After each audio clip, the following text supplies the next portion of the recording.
Hello అండి, అందరికీ నమస్తే. Good morning. నేను మీ శ్రీనివాస్ని. న్యూస్ అనాలిసిస్ వీడియోకి స్వాగతం. మీ అందరికీ తెలుసు, నేను కేదార్నాథ్ బద్రీనాథ్ ఆలయాలకు వచ్చాను. సో ఇప్పుడైతే టైము ఇదిగోండి 4:26 అయింది. 4:26 పొద్దున్న. సో పొద్దున్నే లేచి రెడీ అయ్యి న్యూస్ అనాలిసిస్ వీడియో పోస్ట్ చేసి హెలికాప్టర్లో అక్కడికి వెళ్ళాలి. సో ఇక్కడ నుంచి ఇంకో 200 కిలోమీటర్ల దూరంలో ఉన్నాను అనమాట ఆలయానికి, ప్రధాన ఆలయానికి.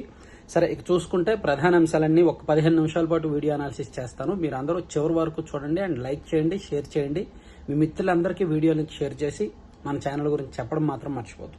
ఇక ఈనాడులోనూ అన్ని పత్రికల్లోనూ ప్రధాన అంశం ఏంటంటే హైకోర్టు ప్రధాన న్యాయమూర్తిగా జస్టిస్ లీసా గిల్ నియామకానికి రాష్ట్రపతి ఆమోదముద్ర. నోటిఫికేషన్ జారీ చేసిన కేంద్ర న్యాయశాఖ ఈ నెల 25న ప్రమాణం చేయించనున్న గవర్నర్.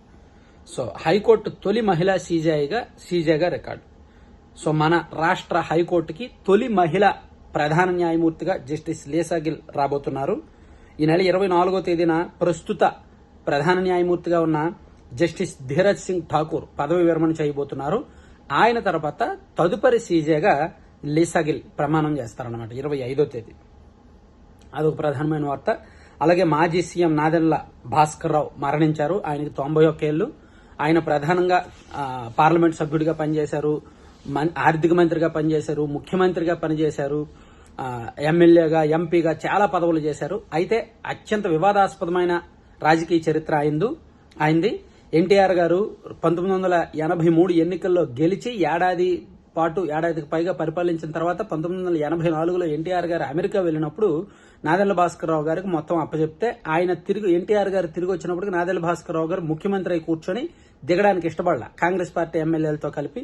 సో అప్పుడు ఒక పెద్ద వివాదం జరగడం, ఎన్టీఆర్ గారేమో ఢిల్లీ వెళ్లి ఎమ్మెల్యేలతో బల నిరూపణ చేయడం, ఇదంతా మనం చదువుకున్నాము. అప్పటి వాళ్ళకి చాలా మందికి తెలిసిందే.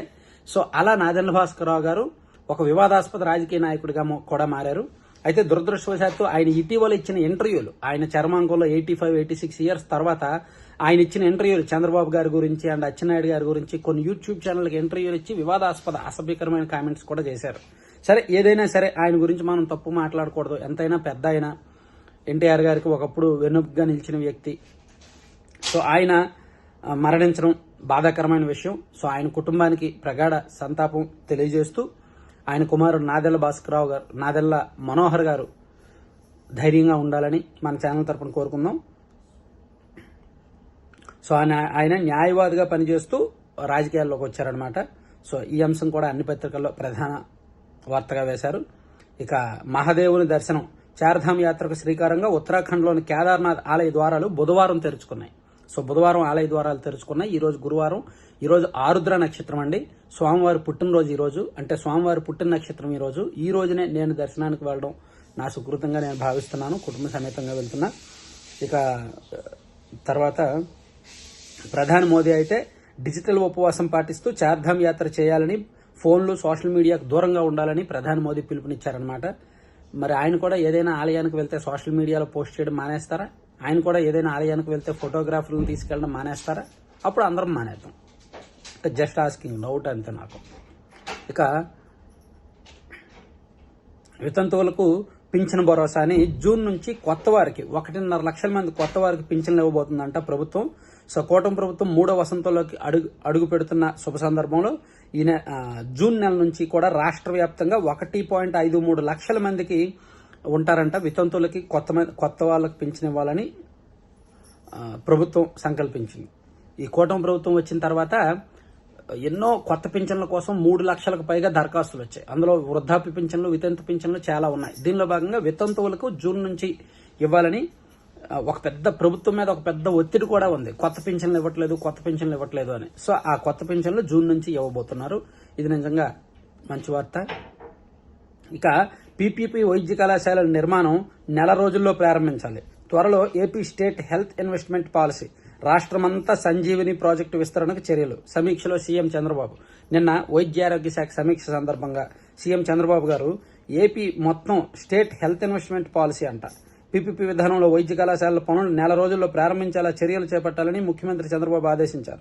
తొలి దశలో మార్కాపురం, మదనపల్లె, పులివెందుల, ఆదోని పనులు ప్రారంభించాలని, రెండో దశలో అమలాపురం, బాపట్ల, పెనుగొండ, నర్సీపట్నం, పాలకొల్లు తదితర ప్రాంతాల్లో మెడికల్ కాలేజీల పనులు చేపట్టాలని ఆయన అధికారులకు ఆదేశించారు.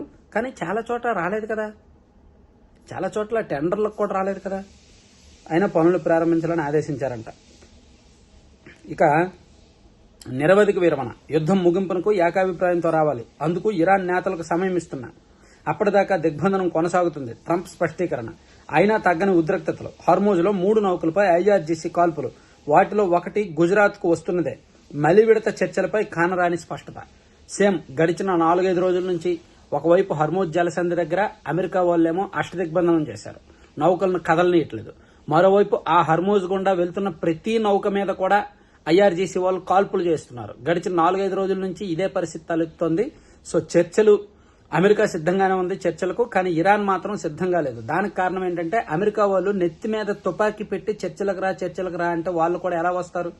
సో ట్రంప్ ఏమో అక్కడ దిగ్బంధనం చేస్తూ బెదిరిస్తున్నారు, చర్చలకు రండి అని. సో మేమంత చేతగానే వాళ్ళమా, మా నెత్తి మీద తుపాకీ పెట్టి భయపెట్టి రమ్మంటారేంటి అనేది వాళ్ళ వాదన అనమాట. సో వాళ్ళ వైపు వాళ్ళ వాదన కరెక్ట్ గానే ఉంది. సో యావత్ ప్రపంచానికి భారీ ఓరట. ఇరాన్తో తమ కాల్పుల విరమణ ఒప్పందాన్ని అమెరికా అధ్యక్షుడు డొనాల్డ్ ట్రంప్ నిరవధికంగా పొడిగించారు. ప్రస్తుతానికి ఆ దేశంపై దాడులు చేయబోమన్నారు. యుద్ధం ముగింపు కోసం ఉమ్మడి ప్రతిపాదనతో తమ ముందుకొచ్చేలా టెహ్రాన్ నేతలకు సమయం ఇస్తున్నామని, పాకిస్తాన్ విజ్ఞప్తి మేరకు ఈ నిర్ణయం తీసుకున్నామని చెప్పారు. సో అది యుద్ధానికి సంబంధించిన అంశం ఈనాడులో వేశారు. ఇక జగన్ రెడ్డి రక్తదాహానికి మరో బీసీ బిడ్డ బలి అని కడపకు చెందిన వైసీపీ కార్యకర్త పెద్ద దస్తగిరి కేసు ఉంది కదా, ఆ కేసు మీద బీసీ మంత్రి సవిత గారు నిన్న ప్రెస్ మీట్ పెట్టి సుదీర్ఘమైన అంశాలు మాట్లాడారనమాట. చాలా అంశాలు మాట్లాడారు ఆమె. సో నమ్మిన వారిని బలి తీసుకోవడం వారి నైజం, వాళ్లే చంపేస్తారు, వాళ్లే పరామర్శిస్తారు, ఆ తర్వాత వాళ్లే రాజకీయంగా డ్రామాలు ఆడతారు, ఆ పార్టీతో జాగ్రత్తగా ఉండాలి అని చెప్పి నిన్న పార్థసారథి గారు, ఈ రోజు సవిత గారు ప్రెస్ మీట్ పెట్టి చెప్పడం ద్వారా వైసీపీ తీవ్రమైన ఒత్తిడిలోకి వెళ్తోంది అనేది అయితే వాస్తవం. ఇక మరో వార్త, ఎమ్మెల్సీ అనంతబాబు ఉన్నాడు కదా వైసీపీ ఎమ్మెల్సీ, అతన్ని అరెస్టు చేయాలని, అతని ఎమ్మెల్సీ పదవిని రద్దు చేయాలని దళిత సంఘాలు రాష్ట్రంలో పలుచోట్ల నిరసన వ్యక్తం చేశాయని ఈనాడులో ఒక వార్త రాశారు. సో కాకినాడ వైకాపా జిల్లా కార్యాలయం ఎదుట ఆందోళన చేస్తున్న దళిత సంఘాలు, తెదేపా ఎస్సీ సెల్ నాయకులు, అంటే టీడీపీ ఎస్సీ సెల్ ఆధ్వర్యంలో రాష్ట్ర వ్యాప్తంగా దళిత సంఘాలు ఎక్కడికక్కడ అతని బెయిల్ రద్దు చేసి అతన్ని ఎమ్మెల్సీ పదవి కూడా రద్దు చేయాలని చేస్తున్నారు. మేబీ ఇది ఏదో ఒక పెద్ద ఇష్యూ లాగానే ఉంది, అతని ఎమ్మెల్సీ పదవిని కూడా రద్దు చేసే అవకాశం కనిపిస్తోంది.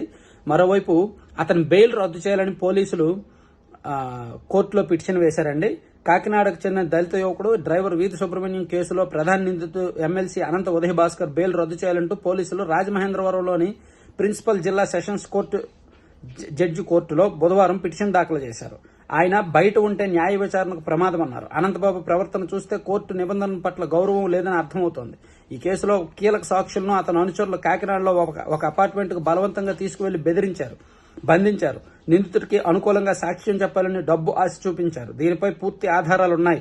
సో అందుకని న్యాయ వ్యవస్థలో జోక్యం చేసుకోవడమే కాబట్టి అతని బెయిల్ రద్దు చేయాలని చెప్పి పిటిషన్ వేశారనమాట. అలాగే పూడి శ్రీహరి ఒక పిటిషన్ వేశారు.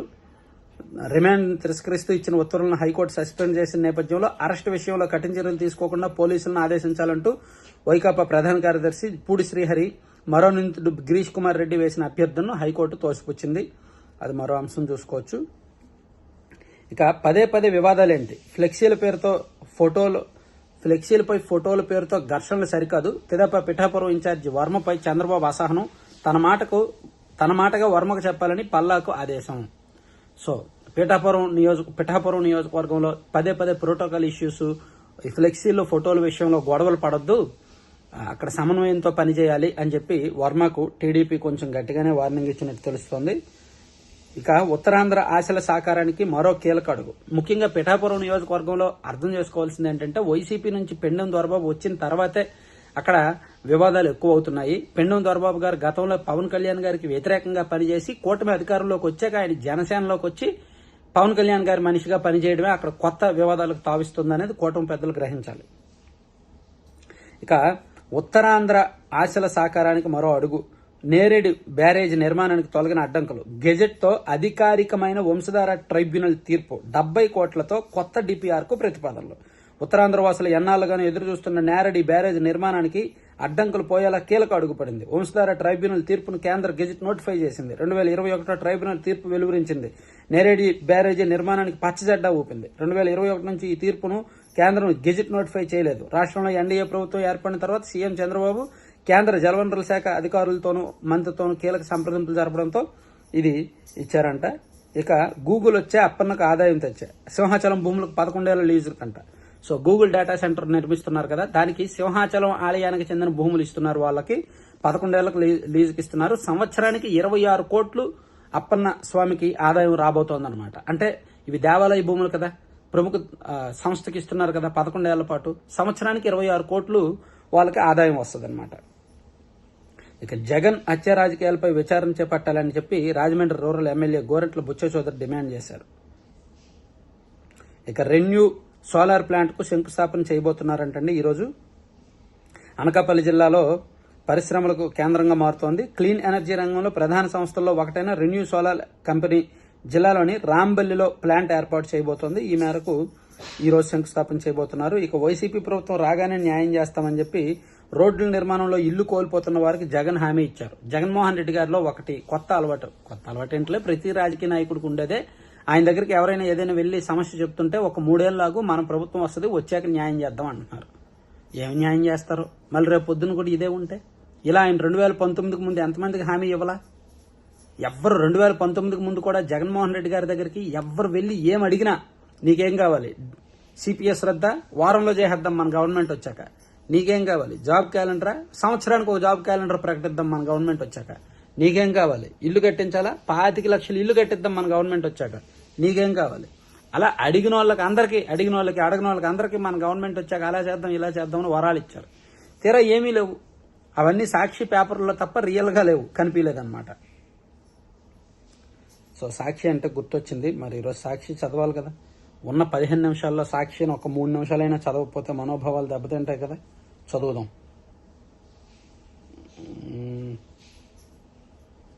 విద్యార్థినులపై లైంగిక వేధింపులు నిజమే, మహిళా కమిషన్ విచారణలో వెలుగులోకి. విజయవాడలోని డాక్టర్ నోరి రామశాస్త్రి ప్రభుత్వ ఆయుర్వేద కళాశాలలో విద్యార్థులపై లైంగిక వేధింపులు నిజమేనని తేలిందంట. విద్యార్థులను కళాశాలలో పనిచేసే ఒక ప్రొఫెసర్ మరో ల్యాబ్ అసిస్టెంట్ కలిసి లైంగికంగా వేధిస్తున్నట్టు రాష్ట్ర మహిళా కమిషన్ విచారణలో బయటపడిందని మహిళా కమిషన్ చైర్పర్సన్ రాయపాటి శైలజ చెప్పారు.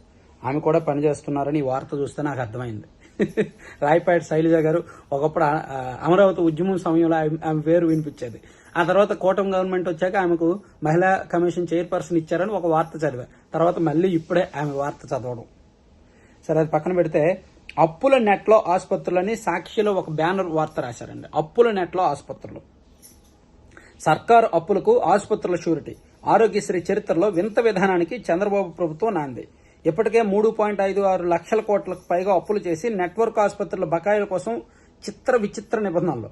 వన్ టైం సెటిల్మెంట్ పేరుతో మరోసారి మోసానికి సిద్ధం. అప్పులకు నెట్వర్క్ ఆసుపత్రుల షూరిటీగా ఉండాలని షరతు. ప్రభుత్వం చెల్లించుకుంటే ఆసుపత్రులే కట్టాలట. వడ్డీ డబ్బులు ముందే మినహాయింపు. కాబూలీ వ్యాపారుల తరహాలో చంద్రబాబు సర్కారు పోకడలు. కాబూలీ వ్యాపారుల తరహాలో ఎడాపెడా అప్పులు చేస్తూ ఆరోగ్యశ్రీ పెండింగ్ బకాయిలకు 3,000 కోట్ల ఇవ్వకుండా తొక్కిపెట్టిన ప్రభుత్వం. ఇప్పటికే కొత్త ప్రభుత్వ వైద్య కళాశాలలు ప్రైవేట్ పరం యత్నాలు. ప్రభుత్వ ఆసుపత్రుల్లో మందులు, సర్జికల్స్ కు తీవ్ర కటకట్లు. రాష్ట్రంలో 104, 108 సేవలు అస్తవ్యస్తం. అంటే కాబోలోళ్ళ తరహాలో ప్రభుత్వం ఆసుపత్రులను తాకట్టు పెట్టేసి అప్పులు తీసుకొస్తోంది అని ఒక వార్త రాశారు. సాక్షిలో బ్యానర్లో రాశారు. కాబోలి అనే పదం చాలా మందికి తెలియదేమో. వడ్డీ అనమాట, ముక్కుపిండి వడ్డీ అంటే డబ్బుల విషయంలో నిక్కచ్చిగా వ్యవహరిస్తారు. రూపాయి కూడా వదిలిపెట్టరు. అండ్ కొత్త మార్గాల్లో డబ్బులు పిండుతారు. సో ఆ పదం కోసం కాబోలీ వ్యాపారుల తరహాలో అని చెప్పి సాక్షిలో రాశారు. ఇక చీకటి రోజులు కొన్నాళ్లే, రాబోయే రోజులు మనవే, కష్టాలు చెప్పుకున్న ప్రజలకు ధైర్యం చెప్పిన వైఎస్ జగన్. సో చీకటి రోజులు కొన్నాళ్లే ఉంటాయి, రాబోయే రోజులు మనవే అని జగన్మోహన్ రెడ్డి గారు కష్టాలు చెప్పుకున్న వాళ్ళకి ధైర్యం చెప్పారంట.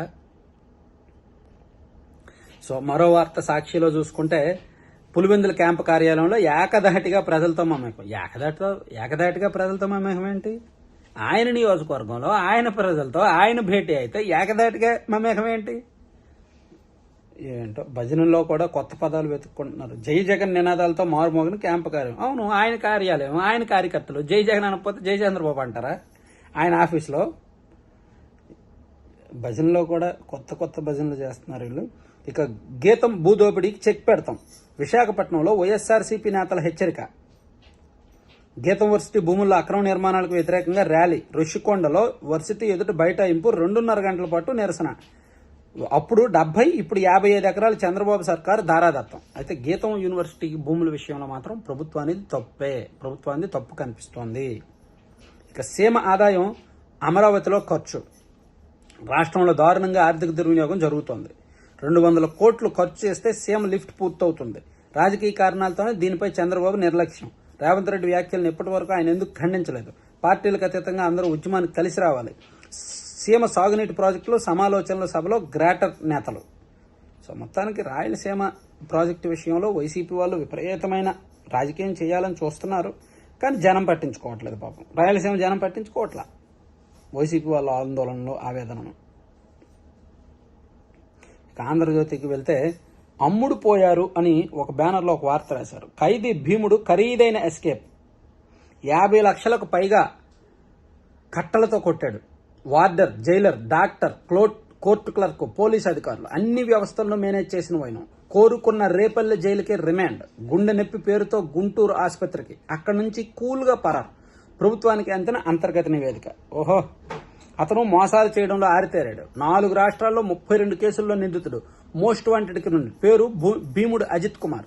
పేరుకు తగ్గట్టే భారీ కాయంతో గంభీరంగా ఉంటాడు.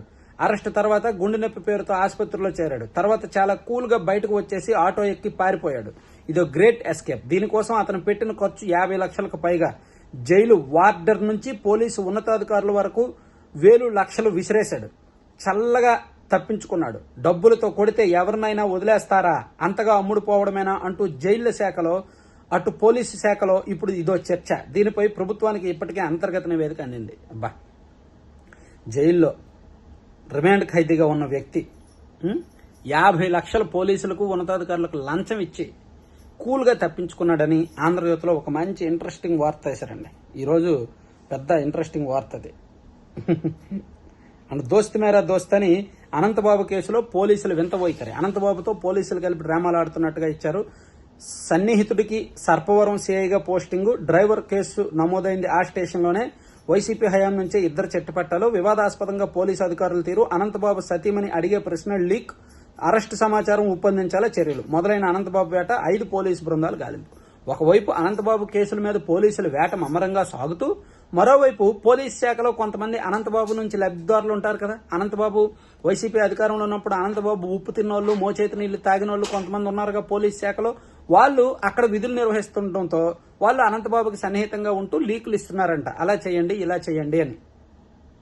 అందులో ఒక సిఐ ఫోటో కూడా ఆంధ్రజ్యోతిలో వేశారు. సిఐ రవికుమార్.